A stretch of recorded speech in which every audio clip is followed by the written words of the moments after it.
Okay, what you're looking at here is the passenger side rear window. It's been fused to the window channel here. And it's got these two brackets, I guess. Well, I should say one.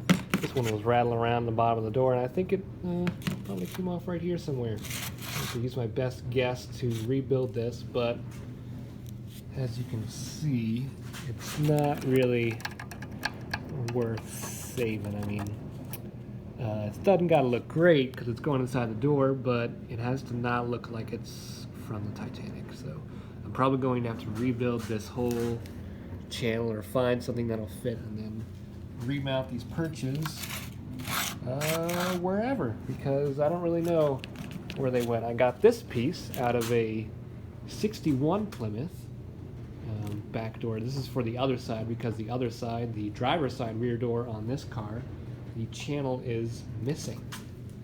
Don't know where that went.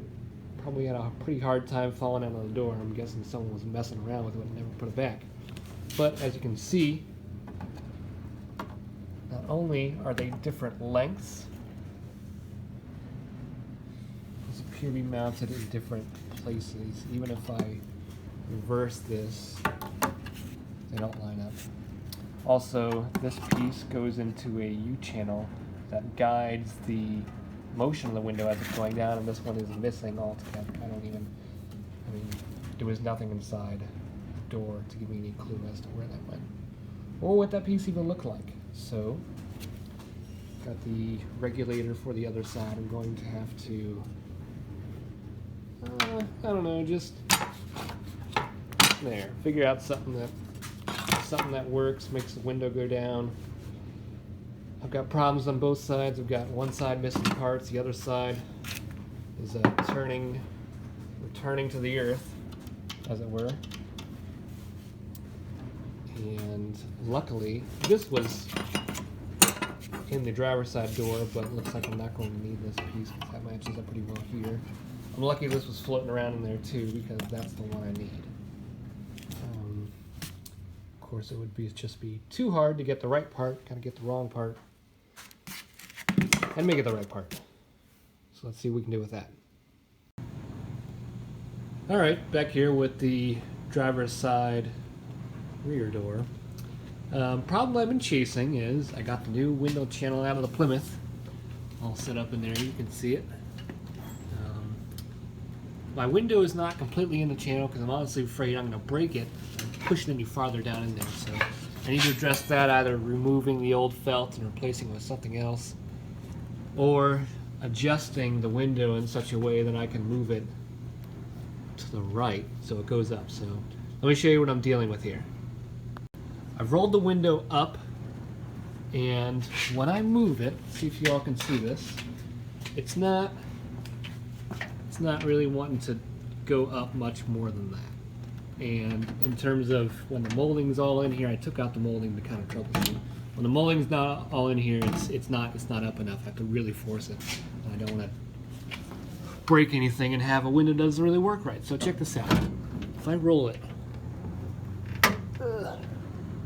up just enough, and I can push on it,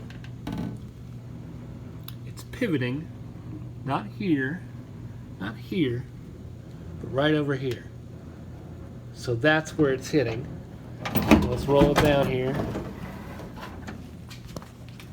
I don't know if this was built on a Friday or what, but you can see, maybe you can't, maybe you can, right in here, there's some wear marks where the window has been hitting this inside door channel.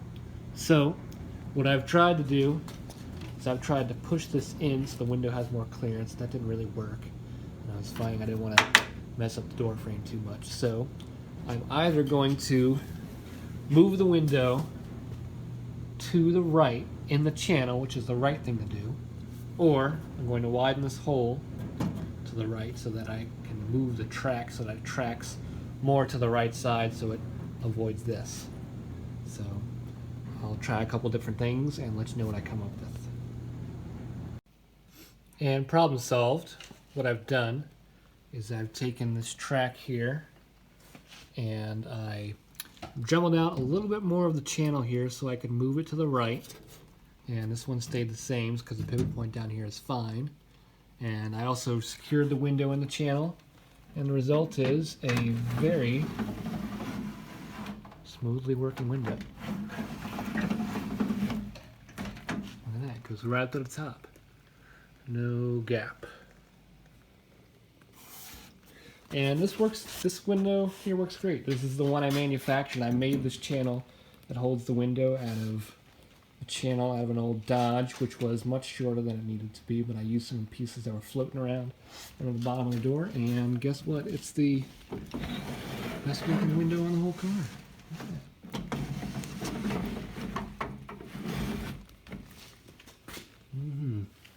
So, pretty happy with that. Coming along nicely. Yep, it's another door. I hadn't really planned on pulling all the doors apart this weekend, but since I was in here fixing the spring return mechanism for the door handle and also the feature that allowed you to lock yourself in the car, I also decided to take a look at the window channel, and it's pretty rough. I give it a bad out of 10, but that's nothing compared to the one I pulled out of the back, which is a complete fail.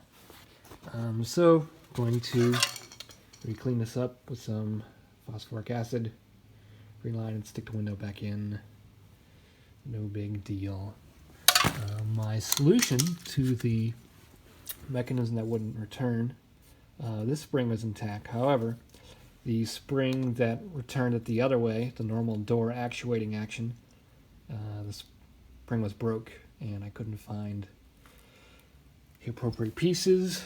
I assume they might still make them. I don't have one. So going to leave that as it is. And I drilled some holes in the bracket, and I'm just going to put a carburetor throttle spring attached somewhere in the inside of the door. You won't see it, and it'll work. You won't even know it was there. And that's my solution because the budget is $0. Okay, here we go. Let's get this thing zipped back together. I always say that, but it always ends up being something else. What you're looking at here is the passenger side door mechanism off the Dart. Trying to figure out why it was so easy to lock yourself in the car if you move the handle to the lock position.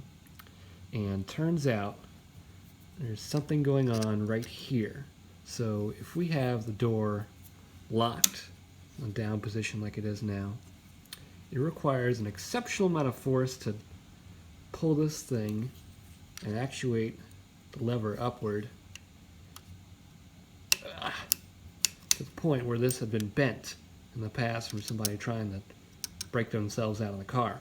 So I bent it back into place, but it's still not enough, and I can only assume that there's been something kind of broken off inside of here, and not really sure how it's supposed to look because the driver's side is different for some reason.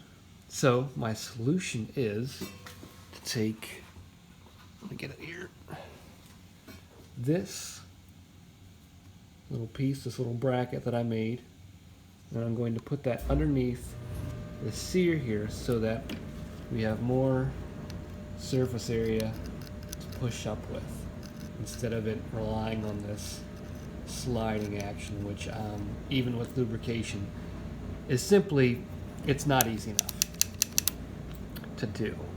Even with removing the spring, it's not easy enough. So it's locked, and this is unlocking.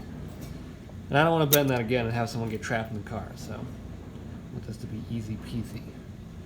That bolt is just there so I can actuate this without taking in the one that was, tapped in there, in and out, which is a pain. Can't find new one of these, so gonna have to work with what we got. Weld something to the sear, and let's get to it.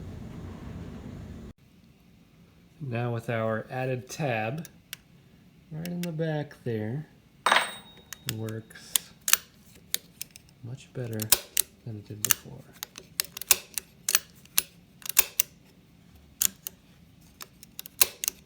And I'm pretty proud of that. So let's button it back up. And sometimes the dumbest solutions are best. Now it's locked. Door won't open. But now it has return action due to a carburetor spring right there. And that all works just fine. Lock.